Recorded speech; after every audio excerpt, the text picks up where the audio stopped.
Então, pessoal, nós, no bloco anterior, nós estávamos falando aqui sobre as definições metodológicas para o ensino de história e chegamos a falar aqui que para se definir a metodologia de história, é necessário que o professor tenha esse conhecimento de métodos utilizados para a produção historiográfica, né? Que são os métodos das ciências humanas, né?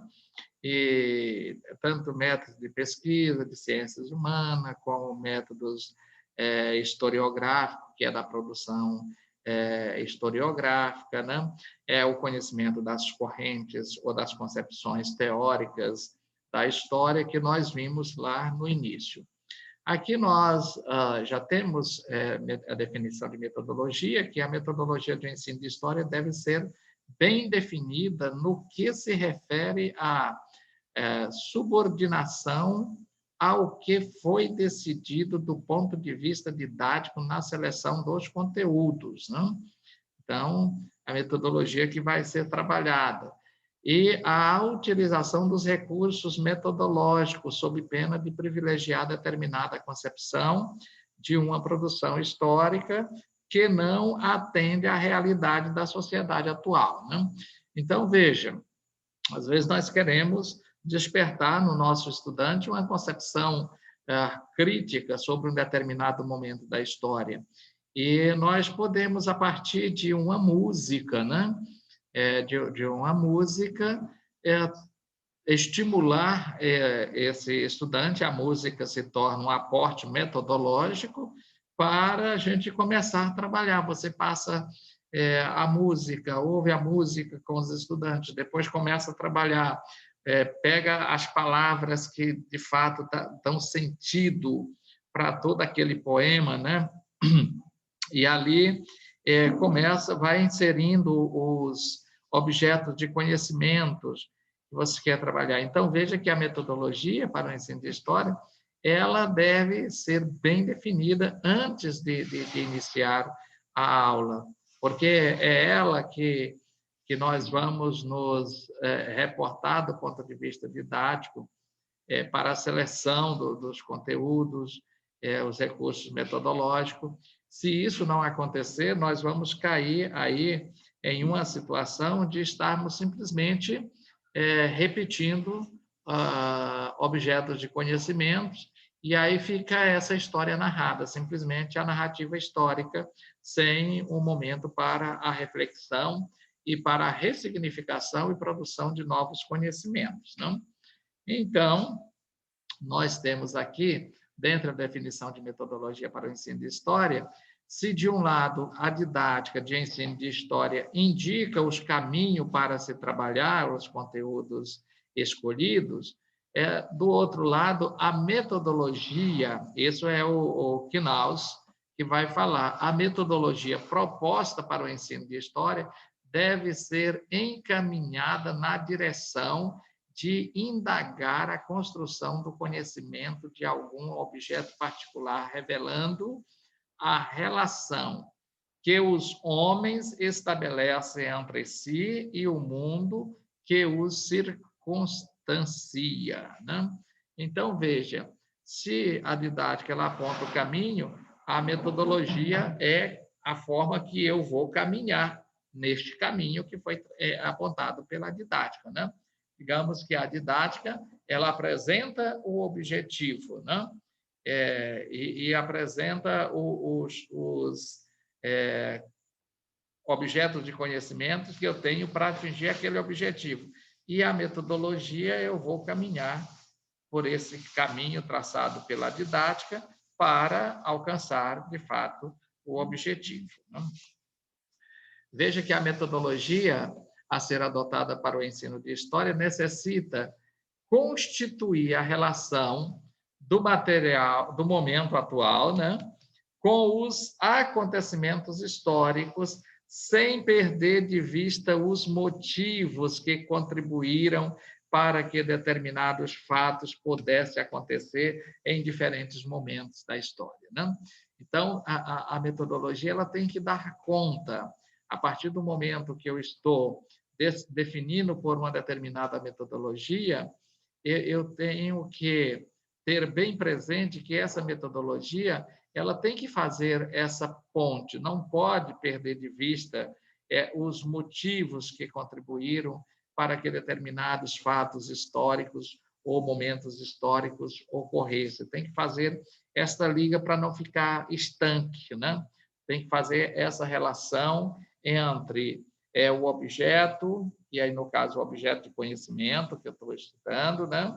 E a metodologia que eu estou usando para produzir novos conhecimentos e para possibilitar que os nossos estudantes adotem uma postura reflexiva e ressignificativa para a compreensão e para a produção de novos conhecimentos, né?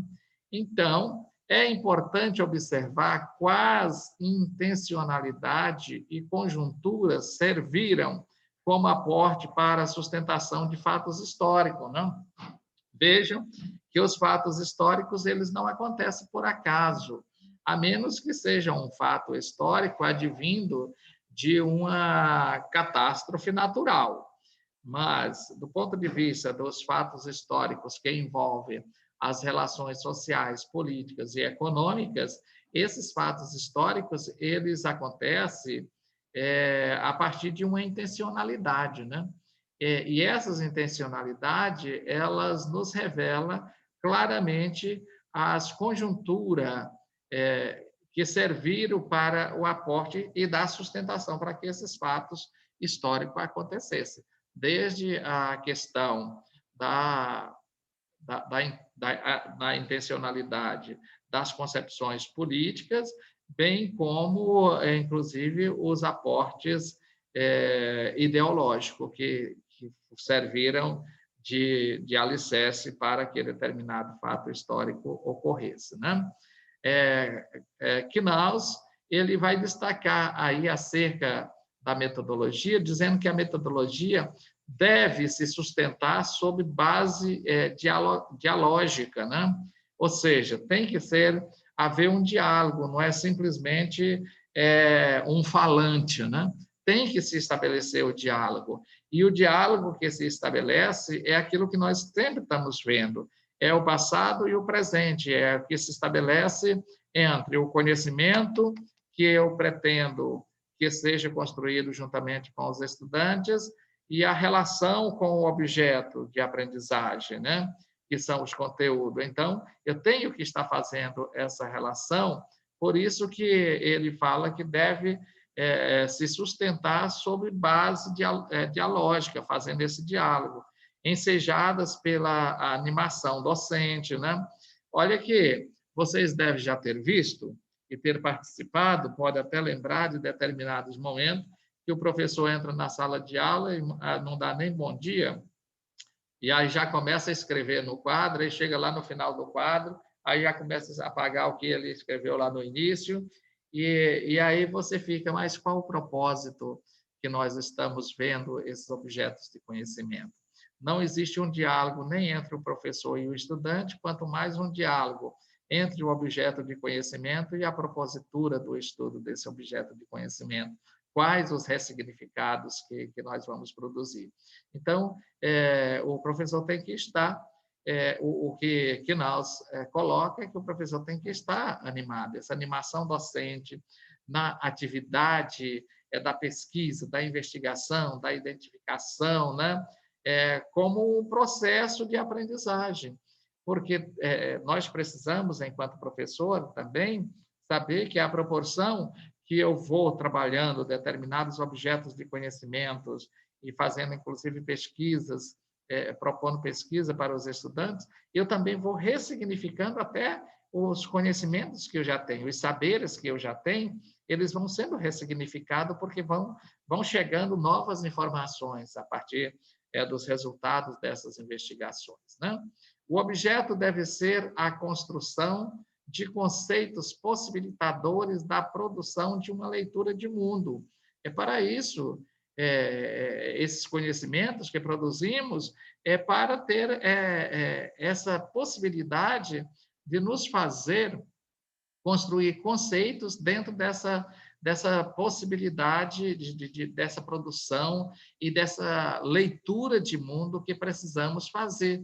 Do contrário, esses conhecimentos eles são inúteis. Se não produzir aí uma leitura de mundo, possibilitar fazer uma leitura de mundo de forma crítica, esses objetos eles são praticamente inúteis, né?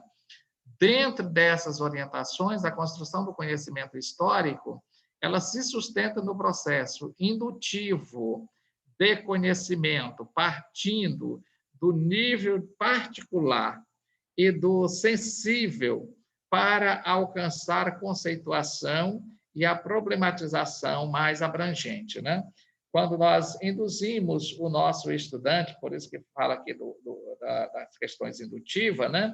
Eu induzo o meu estudante a partir de saberes que ele já tem, e aí vamos levando isso, aspiralando isso, para chegar a um nível mais sensível e alcançar essa possibilidade de construirmos conceitos, né? E fazermos problematizações de determinadas situações e circunstâncias que vivenciamos, né?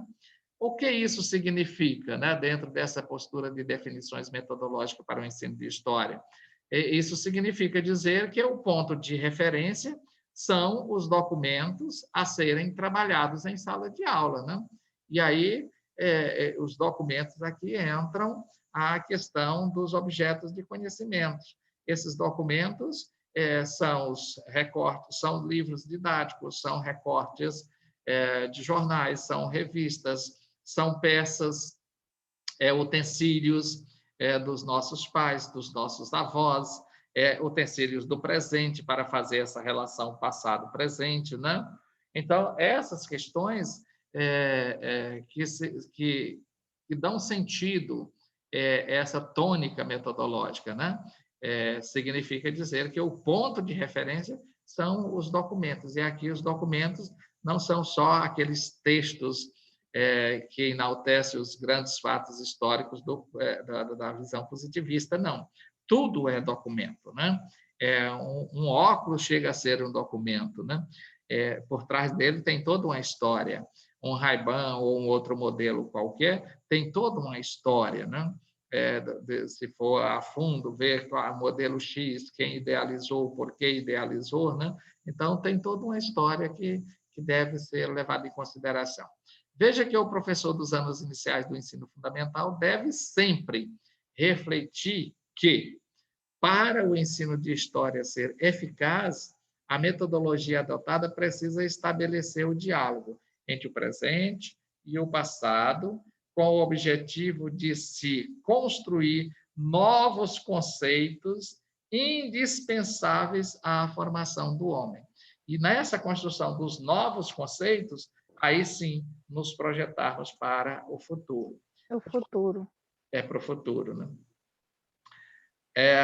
Aqui os conteúdos para o ensino de história dos anos iniciais, eles se tornam significativos e coerentes se eles tiverem como ponto de partida a realidade local do estudante. Veja que a gente retoma isso aqui.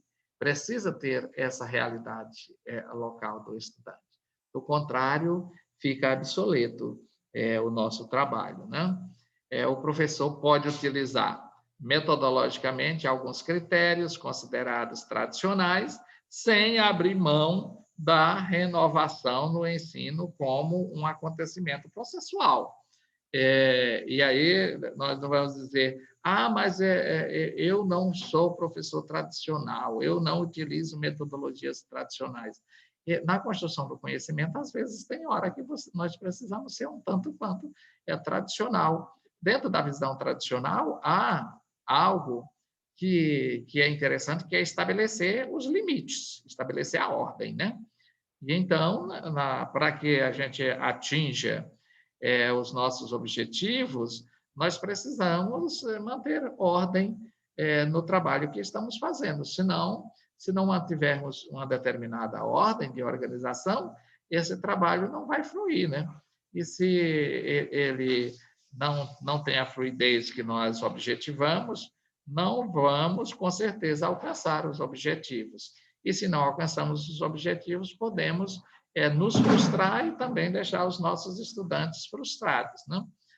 O que a Bittencourt ela nos traz, a Circe Bittencourt, em relação a isso? Ela enfatiza que o que deve ser levado em conta no processo de renovação é o entendimento de que muito do tradicional deve ser mantido. Veja que nós temos até aquela compreensão da mudança e da permanência, né? A Circe Bittencourt ela diz que muito do tradicional precisa ser mantido para que a gente vá fazendo esse processo de renovação. Nós não podemos simplesmente chegar aqui agora vamos renovar tudo, né? Agora está na onda a metodologias ativas, né? É porque agora é metodologias ativas, é sala investida e tal. Bom, e aí os estudantes não sabem nem o significado disso, eles não sabem nem o que são metodologias ativas, eles não sabem o conceito de sala investida, e aí agora vai ser tudo isso, o estudante agora eu estou lascado, né? Porque eu não sei nem como é que eu vou ser, como que vai ser trabalhado determinados conteúdos, e aí a Assis diz que olha, muita coisa do tradicional deve ser mantido, né? Por que ela vai falar isso? Porque a prática escolar já comprovou que muitos conteúdos e métodos escolares tradicionais, eles são importantes para a formação do aluno e não devem ser abolidos ou descartados em nome do novo. Ora, manter uma ordem numa sala de aula, quem diz que isso não é necessário, né? Então, isso faz parte de correntes tradicionais, mas é necessário se manter a ordem, né? Pedirmos para fazermos uma linha do tempo pode parecer tradicional, mas nós lançamos mão disso, da linha do tempo, dessa sequência cronológica, mas para mostrar ao estudante de que, em momentos diferentes, alguma coisa se repetia, alguma coisa se modificava, alguma coisa se mantinha, né? Então, se mantém uma base tradicional para levarmos à ressignificação e introduzindo novos aportes teóricos, metodológicos e ressignificando para a possibilidade da construção de novos saberes, novos conhecimentos. Assim, há de haver cuidado na relação entre permanência e mudança no processo de renovação escolar.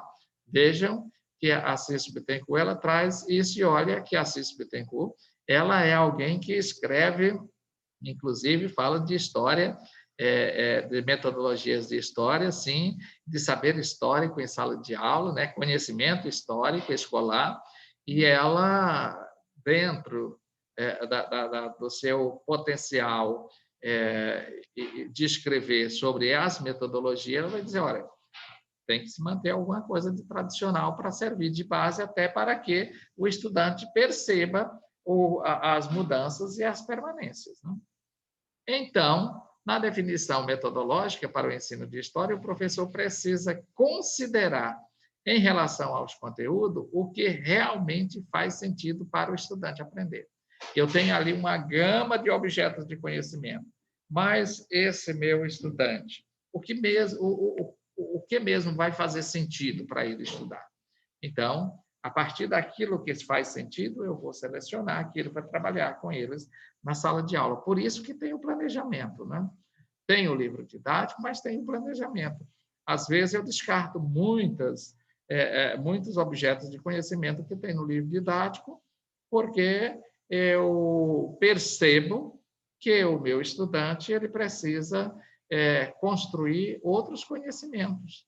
Então, a gente faz o planejamento e vai adequando e agregando esses novos conhecimentos. Veja que isso deve ser levado em conta, ainda que, para tanto, tenha de articular-se na prática entre os métodos considerados tradicionais e os novos. Então, no tradicional é esse, mesmo que seja para eu falar isso. No método tradicional, isso significa isto, Mas, nos novos métodos, nós temos essa possibilidade de transição e de transformação, né? Para alcançar os objetivos do processo de ensino-aprendizagem. Até para que o estudante perceba como era tratado determinado conhecimento dentro de um método tradicional e como é tratado hoje, aí isso vai fazer sentido para ele aprender e se colocar na sociedade. Uai, já chegamos ao final, que coisa que foi tão curtinha, né? Então, pessoal, eu vou parar aqui. Se vocês quiserem, tiverem alguma colocação, eu vou parar só a gravação.